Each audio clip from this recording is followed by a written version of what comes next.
L'argent de Dieu, c'est quoi? C'est l'or et l'argent. Il y a l'argent de Dieu, l'argent du gouvernement et il y a l'argent du peuple. 3 sortes d'argent. L'argent de Dieu, c'est quoi? C'est l'or et l'argent. C'est la matière. Quand on dit que l'or et l'argent sont à Dieu, il ne s'agit pas des billets de dollars. Il ne s'agit pas des billets d'euros. Quand on dit l'or et l'argent sont à Dieu. Quand on dit argent, ce n'est pas argent papier. C'est l'argent, le produit minier. Amen. Et la Bible dit dans Agé 2, verset 8, « L'argent est à moi et l'or est à moi, dit l'Éternel des armées. » Lorsque Dieu dit ça, il ne dit pas que le franc congolais est à lui ou le euro est à lui. Il dit l'argent, la matière première, argent, or est à lui. Deuxièmement, il y a l'argent du gouvernement. Le dollar, l'euro, le CFA, le franc congolais. Ça, c'est l'argent du gouvernement.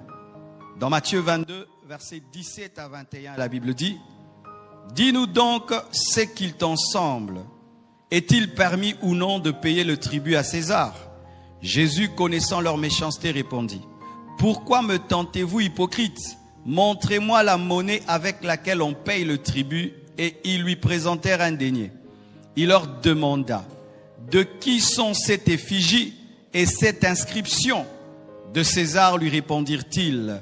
Alors il leur dit, « Rendez donc à César ce qui est à César et à Dieu ce qui est à Dieu. » Jésus-Christ a reconnu que cette monnaie-là n'était pas à Dieu, mais elle était à César et elle était au gouvernement. Amen.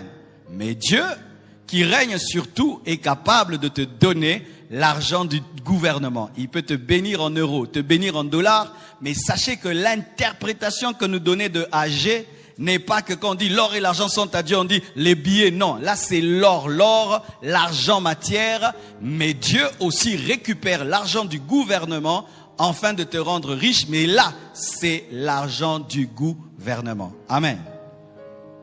Troisièmement, il y a l'argent du peuple. Et là, c'est une connaissance générale que j'aimerais apporter aux hommes d'affaires qui sont en ce lieu. Est-ce qu'il y a des hommes d'affaires ici? Levez bien la main. Ok. Voici mes frères, vous qui êtes dans les affaires, vous devez savoir qu'au-delà de l'argent de Dieu et de l'argent du gouvernement, il y a ce qu'on appelle l'argent du peuple. C'est la crypto-monnaie. C'est l'argent qui circule sur Internet. Ce n'est pas de l'argent qu'on touche, mais c'est l'argent dans un terme qu'on appelle Bitcoin. Qui connaît Bitcoin? C'est de l'argent qu'on ne touche pas, mais qui existe sur Internet. Et je crois avec mes récentes études, un Bitcoin coûte au moins 2000 à 3000 euros. Et il y a des gens qui gardent leur argent maintenant sur Internet parce qu'ils ont fait des études du monde actuel et ils ont vu que dans les temps qui viennent, il se pourrait que l'argent en papier disparaisse et que les transactions maintenant se passent par Bitcoin ou même par d'autres monnaies Internet, parce que vous devez savoir qu'aujourd'hui, il y a la monnaie sur Internet qui n'est pas le franc, qui n'est pas le dollar, et des gens qui ont vu le futur du monde sont en train déjà d'entrer dans un processus de préparer leurs affaires en transférant tout en Bitcoin. Et je lis la Bible et j'ai trouvé la crypto-monnaie. La crypto-monnaie dans Apocalypse 13, versets 16 à 18. J'aimerais vous dire que le prophète Jean a vu que dans les années qui viennent, l'argent ne sera plus l'argent qu'on touche, mais ce sera de l'argent sur Internet. Car s'il y a un endroit où on peut contrôler qui achète et qui vend, c'est sur Internet. Amen. Hein? Car je peux avoir des marchés parallèles, je te donne les francs congolais à gauche et à droite et on ne sait pas. Mais si tout se régule sur Internet, mon frère, là, les gouvernements peuvent dominer sur tout acheteur et sur tout vendeur.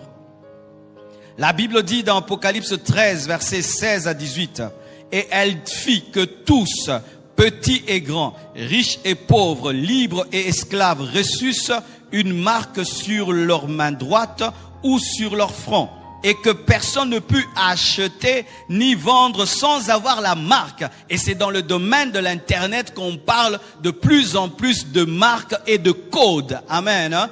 Donc le monde actuel est en train d'évoluer vers la disparition de l'argent. Dans le futur, il n'y aura plus de billets, mes frères. Dans le futur, il n'y aura plus des pièces, mais l'argent sera virtuel mais réel. C'est pourquoi, si tu es un homme d'affaires, en attendant que Jésus-Christ revienne, tu dois positionner tes affaires sur le plan informatique.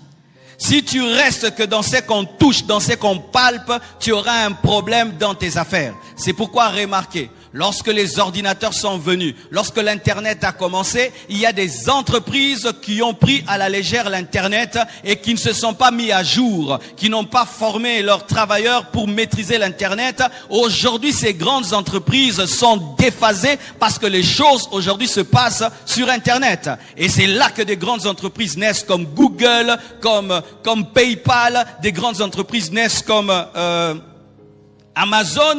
Des transactions se passent sur le net, mais les gens deviennent riches. Si tu veux régner et dominer en ce siècle-ci, tu dois ajouter à ta manière de travailler la place de l'informatique, parce que l'informatique, c'est le langage actuel du monde. Amen. Hein? Comme l'anglais, comme le français, il y a aussi un langage informatique. Et la plupart des temps, lorsque l'homme est habitué à un système de pensée et de travailler, il a du mal à s'ajuster avec le nouveau fonctionnement. Et c'est ce qui fait que beaucoup de personnes très intelligentes échouent parce qu'elles ne savent pas utiliser les nouveaux matériaux. Amen. Hein? Il fut un temps dans la guerre, on utilisait des pierres. Amen. Hein? Et puis un homme a découvert le couteau. Il a découvert les lances. Tous ceux qui sont restés dans les pierres ont été vaincus par ceux qui ont découvert des